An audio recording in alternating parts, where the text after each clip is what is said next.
Film की शुरुआत सन 2007 New York city में होती है, जहां लूसी नाम की एक लेडी मिरांडा कॉरपोरेशन की नई सीईओ बन चुकी है और वो सक्सेसर थी अपनी जुड़वा बहन नैन्सी की। फिर सीईओ बनने के बाद वो एक मीटिंग में बताती है कि वो एक सुपर पिग की ब्रीडिंग करवा रही है और ये प्रोजेक्ट सक्सेसफुल होने के बाद हमें बहुत नाम और पैसा मिलेगा। और अब तक उसने दुनिया की 26 अलग अलग जगहों पर 26 सुपर पिग्स भेज चुकी है, ताकि उन्हें पता चल सके कि कौन सी जगह सूटेबल है इन सुपर पिग्स के लिए, मतलब कि कौन सी एनवायरनमेंट में उनका ये जेनेटिकली मॉडिफाइड एनिमल सबसे ज्यादा ग्रो कर पाएगा। और 10 साल बाद एक कंपटीशन किया जाएगा जिसमें बेस्ट एनिमल का अवार्ड दिया जाएगा, यानी जो एनिमल सबसे ज्यादा ग्रो करेगा, सबसे ज्यादा हेल्दी होगा, उससे दुनिया को दिखाया जाएगा। उसके साथ ही उससे और उससे पालने वाले किसान दोनों को प्राइज से नवाजा भी जाएगा। और अब हमें 10 साल बाद का वक्त दिखाया जाता है, जहाँ पे जंगल में हम मिजा नाम की एक लड़की को देख पाते हैं, जो कि अपने ग्रैंडफादर के साथ साउथ कोरिया के दूर दराजों की पहाड़ों पे रहा करती थी और वो एक सुपर पिग को भी साथ रख रही थी और मिजा ने उस सुपर पिग का नाम ओक्चा रखा हुआ होता है। फिर हम देखते हैं कि मिजा जंगल में कुछ फ्रूट्स कलेक्ट करती है और उसके बाद वो ओक्चा को पानी में जाके कुछ मछलियाँ भी पकड़ने के लिए कहती है। उसके बाद हम मिजा के ग्रैंडपा को देख पाते हैं, जो लकड़ियाँ लेके घर पहुंच जाते हैं और उन्होंने जंगल में से मिजा को बुलाने के लिए एक माइक लगाया हुआ होता है, जिस पर अब वो उन दोनों को बुलाने लग जाते हैं ताकि वो लोग खाना बना सके। पर उधर मिजा और ओक्चा जंगल में सो गए होते हैं और जब मिजा की आंखें खुलती है तब तक बहुत देर हो चुकी होती है, इसलिए वो घर के लिए शॉर्टकट पकड़ती है ताकि वो जल्दी घर पहुंच सके। जल्दी पहाड़ों पर से गुजरते हुए मिजा का पैर फिसल जाता है और वो पहाड़ से नीचे गिरने लगती है, लेकिन तभी ओक्चा मिजा की रस्सी का दूसरा सिरा पकड़ के मिजा को बचा लेता है, पर वो उससे ऊपर नहीं उठा पाता। तब उससे वहाँ एक टहनी दिखती है, जिसकी मदद से वो खुद को नीचे गिरा के मिजा को ऊपर उठा लेता है, पर खुद नीचे गिर जाता है। और अब मिजा उसके दोस्त ओक्चा को ढूंढने खुद नीचे जाती है और उससे आवाज लगाती है, पर खुशकिस्मती से ओक्चा एकदम ठीक था। वो जल्दी से ओक्चा को गले लगा लेती है, जिससे हमें उन दोनों की दोस्ती और प्यार का पता चलता है। अब रात को मिजा और ग्रैंडपा साथ बैठ के खाना खा रहे थे, तो ग्रैंडपा मिजा को बताते हैं कि कल तुम्हारे अंकल आ रहे हैं। ये वही अंकल है जिन्होंने इन्हें 10 साल पहले ये सुपर पिग दिया था, क्योंकि वो भी उसी कंपनी के लिए काम किया करते थे। अब मिजा रात को सोने के लिए ओक्चा के पास चली जाती है। इन दोनों में बहुत ही ज्यादा प्यार था। अगले दिन सुबह मिजा के अंकल उनके पूरी टीम के साथ मिजा के घर आ जाते हैं। उन्होंने ओक्चा के कानों में एक डिवाइस लगाई हुई थी, जिससे वो ये पता कर सकते थे कि ओक्चा का हेल्थ कैसा है।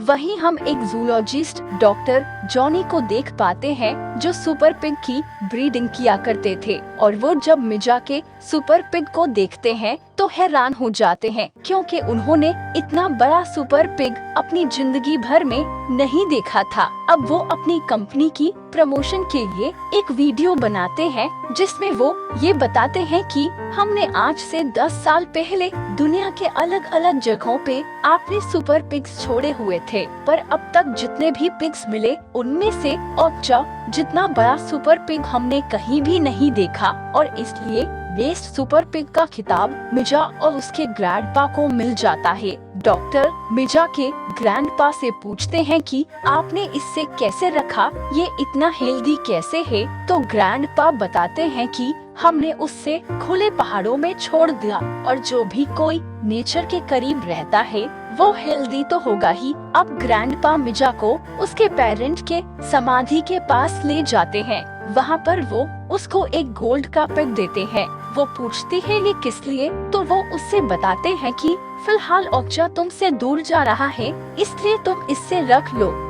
वो पूछती है, पर हमने तो ओक्जा को खरीद लिया था, फिर ये लोग उससे हमसे ले कैसे जा सकते हैं? तो उसके ग्रैंडपा बताते हैं कि मैंने तुमसे झूठ बोला था, ओक्जा कभी भी हमारा नहीं था, कंपनी वाले बस 10 सालों के लिए पालने के लिए दिया था। जिसे सुन के मिजा बहुत ज्यादा उदास हो जाती है। उसके ग्रैंडपा उससे बताते हैं कि आज रात को वो उससे सियोल में रखेंगे, फिर वो उससे न्यूयॉर्क ले जाएंगे। ये सुन के वो अपने ग्रैंडपा से गुस्सा हो जाती है। वो जल्दी से घर की तरफ भागती है और जब वो वहाँ पहुँचती है तो वहाँ कोई भी नहीं होता। वो लोग ओक्जा को लेके वहाँ से जा चुके होते हैं। फिर वो उनके पीछे भागने लगती है। जंगल में होते हुए रोड तक पहुँच जाती है, पर वो देखती है कि तब तक वो लोग गाड़ी से उससे बहुत दूर ले जा चुके थे। उसके बाद वो घर आती है, फिर अपना गोल्ड पिग लेती है और कुछ पैसे लेती है।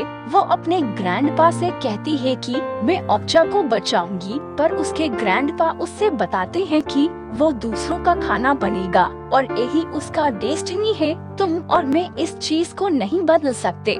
मगर मिजा नहीं रुकती। वो घर से भाग जाती है और ट्रेन में बैठ जाती है और वो सियोल में मिरांडा कॉर्पोरेशन की ऑफिस में पहुंच जाती है। वो वहां पहुंच के रिसेप्शनिस्ट से बात करने की कोशिश करती है, पर वो उसकी कोई भी बात नहीं सुनती। अब मिजा दरवाजा तोड़ देती है और ऑफिस के अंदर चली जाती है। वो वहाँ अपने अंकल को ढूंढ रही होती है, मगर तभी जब वो नीचे देखती है तो ओक्जा को एक ट्रक में लोड किया जा रहा था। उसको वो लोग यहाँ से भेज रहे थे। मिजा अब भाग के नीचे आती है, पर तब तक वो ट्रक जा चुका था।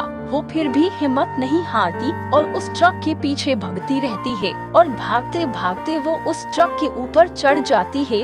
वो बार बार ओक्जा का नाम चिल्ला रही होती है और अंदर ओक्जा भी उसकी आवाज सुन लेता है। पर तभी हम वहाँ एक और ट्रक को देखते हैं। उस ट्रक में 2 आदमी थे जो लोग मास्क लगाए हुए थे। वो लोग ओक्जा की ट्रक वालों से कहते हैं कि देखिए, हमें आपसे कुछ काम है, प्लीज ट्रक को थोड़ा रोकिए और हम कोई टेररिस्ट या चोर भी नहीं हैं।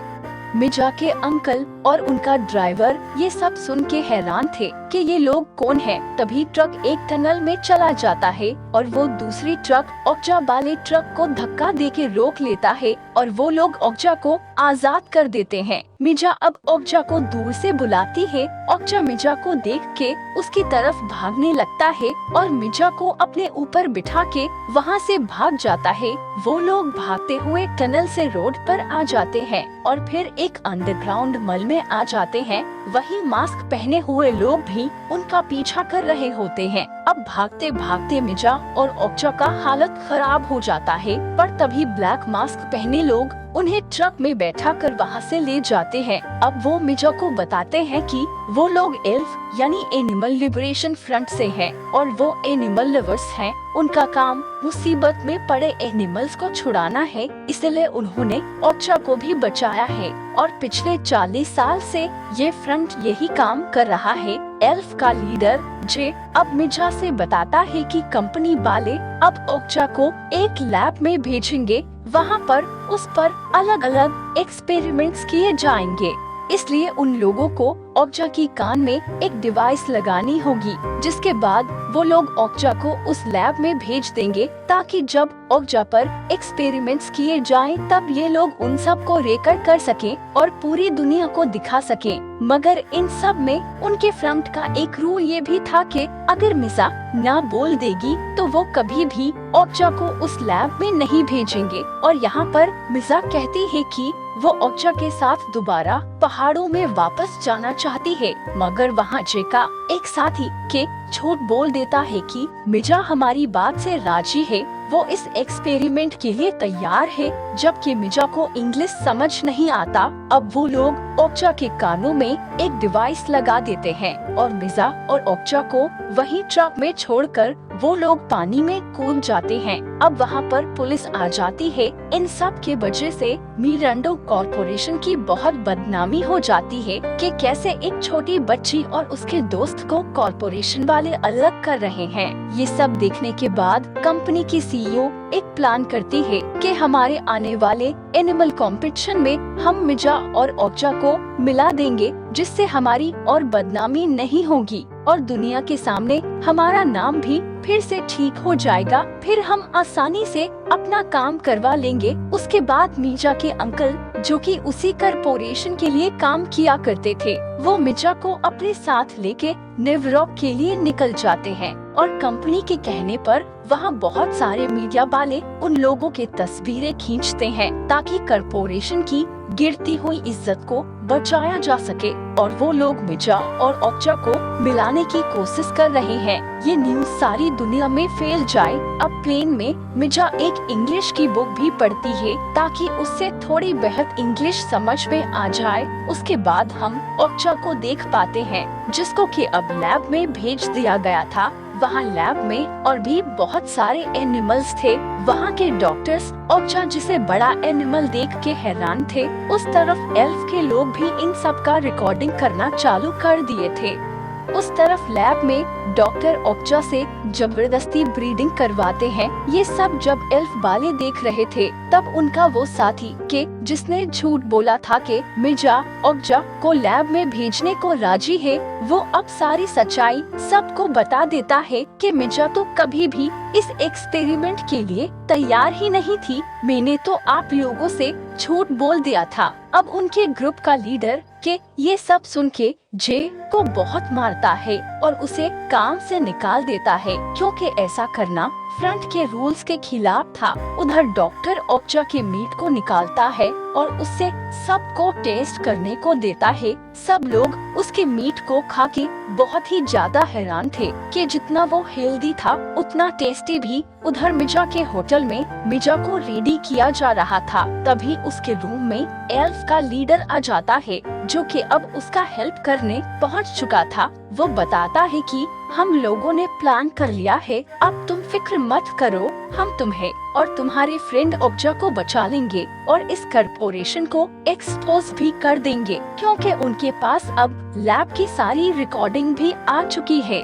उधर बाहर कॉर्पोरेशन ने अपनी इवेंट को शुरू कर दिया होता है। वहाँ पर मिर्जा को लाया जाता है और अनाउंस किया जाता है कि मिर्जा को ओक्जा से मिलाया जाएगा। पर ओक्जा जब मिर्जा के सामने आता है तो वो उससे नहीं पहचान पाता कि वो उसकी फ्रेंड है। उधर एल्फ वालों ने लैब की वीडियो भी दिखाना शुरू कर दिया होता है, जिसमें डॉक्टर लैब में एनिमल्स पर एक्सपेरिमेंट्स कर रहा होता है। तभी वहाँ के लोग ये वीडियो देख के बहुत ज्यादा नाराज हो जाते हैं और उस डॉक्टर पे अटैक कर देते हैं। वहाँ ओक्जा भी आउट ऑफ कंट्रोल हो चुका था। वो मिर्जा पर ही अटैक कर रहा था, मगर तभी एल्फ का लीडर जे मिर्जा को बचाने के लिए ओक्जा को एक रड से मारने जाता है, पर मिर्जा उससे रोक लेती है, क्योंकि मिर्जा ऐसा नहीं चाहती थी कि ओक्जा को कोई भी नुकसान हो। तभी मिर्जा ओक्जा को देखती है और उसके कानों में कुछ कहने लगती है। अब तक उस कंपनी की सीईओ के हाथों से सब कुछ निकल चुका होता है, वो टूट चुकी होती है और अब लूसी अपनी ट्विन बहन को कंपनी का सारा कंट्रोल दे देती है, जिसका नाम नैन्सी था और उसकी पहुंच ऊपर तक थी। वो एक प्राइवेट सिक्योरिटी एजेंसी को बुलवाती है और एल्फ के लोगों को पकड़ने के लिए भेज देती है। वो सभी मिर्जा और ओक्जा को लेकर अपनी ट्रक की तरफ भाग रहे होते हैं, पर वो ऑफिसर्स एक एक करके सारे लोगों को पकड़ने लग जाते हैं। ऐसा लगने लगता है जैसे मिर्जा और एल्फ का लीडर भी पकड़ा जाएगा, पर इन मौके पर एजेंट के जिसको झूठ बोलने के कारण जे ने निकाल दिया था, वो आ जाता है और मिर्जा और अपने लीडर को बचा लेता है। पर ओक्जा वहीं रह जाता है। अब नई सीईओ नैन्सी उसकी बहन की सारी एक्सपेरिमेंट्स को बंद करवा देती है और साथ ही उस लैब को भी और वहाँ की सभी एनिमल्स को मारने का ऑर्डर दे देती है। यानी अब सारे सुपर पिग्स को काट के उनके मीट को खाने के लिए मार्केट में भेज दिया जाएगा। उधर मिर्जा और जे देर रात को कंपनी की उस फैसिलिटी में जाते हैं जहाँ पर हजारों की तादाद में पिग्स को रखा गया था। वहाँ पर मिर्जा अपनी ओक्जा को ढूंढ रही थी, तभी मिर्जा की नजर पड़ती है जहाँ ओक्जा को भी मारने के लिए लिया जा रहा होता है। वो जब अंदर जाके देखती है तो वहाँ सुपर पिग्स के मीट को प्रोसेस किया जा रहा था। तभी वहाँ उससे ओक्जा भी नजर आ जाता है। एक आदमी ओक्जा को मारने ही वाला होता है कि मिर्जा तभी उस आदमी को उसकी और ओक्जा की एक तस्वीर दिखाती है जिससे वो रुक जाता है। तभी वहाँ पर नैन्सी और उसके लोग भी यहाँ आ चुके थे और गार्ड्स वहाँ आते ही एल्फ के मेंबर्स को पकड़ लेते हैं। मिर्जा रिक्वेस्ट करती है कि प्लीज मुझे और ओक्जा को जाने दो। तभी नैन्सी बोलती है कि वो मेरी प्रॉपर्टी है और ये सब कुछ एक बिजनेस है और कुछ नहीं। इनका मीट मार्केट में ऊंची रेट में बिकता है तो उसमें मैं क्या कर सकती हूँ। इनकी जिंदगी का कीमत हमारे लिए सिर्फ पैसा है। वहाँ एल्फ का हेड भी उनसे रिक्वेस्ट करता है कि ओक्जा और मिर्जा को प्लीज छोड़ दो, उन्हें जाने दो। पर तब तक नैन्सी ओक्जा को मारने की ऑर्डर दे चुकी थी। तभी मिर्जा कहती है कि रुक जाओ और वो नैन्सी को वही सोने का पिग ऑफर करती है जो उसके ग्रैंडपा ने उससे दिया था। और जब नैन्सी उस पिग को देखती है तो हैरान हो जाती है। अब वो मिर्जा के साथ एक डील कर लेती है। वो अपनी सेक्रेटरी से कहती है कि इन लोगों को अपनी गांव में सही सलामत छोड़ आओ। मिर्जा और ओक्जा को वहाँ से बाहर लाया जाता है। तभी वहाँ के 2 पिग्स किसी तरह अपनी एक बेबी को ओक्जा के पास भेज देते हैं। उनकी आंखें ये कह रही थी कि प्लीज हमारे बच्चे को बचा लो, हम दोनों तो यहाँ मारे जाएंगे, प्लीज हमारे बच्चे को अपने साथ ले जाओ। ये देख ओक्जा उस बच्चे को अपने मुंह में छुपा लेता है और गार्ड्स उस बच्चे को नहीं देख पाते। अब कुछ टाइम गुजर जाता है और हम मिर्जा और ओक्जा को देखते हैं जो अपने देश साउथ कोरिया में लौट चुके थे अपने घर में और अब उनके साथ वो छोटा पिग भी था। मिर्जा अपने ग्रैंडपा के साथ दोबारा से रहने लगी थी। बहुत ज्यादा स्ट्रगल के बाद आखिरकार मिर्जा ने अपने प्यारे दोस्त ओक्जा को बचा लिया होता है और ये मूवी यहीं पर खत्म हो जाती है।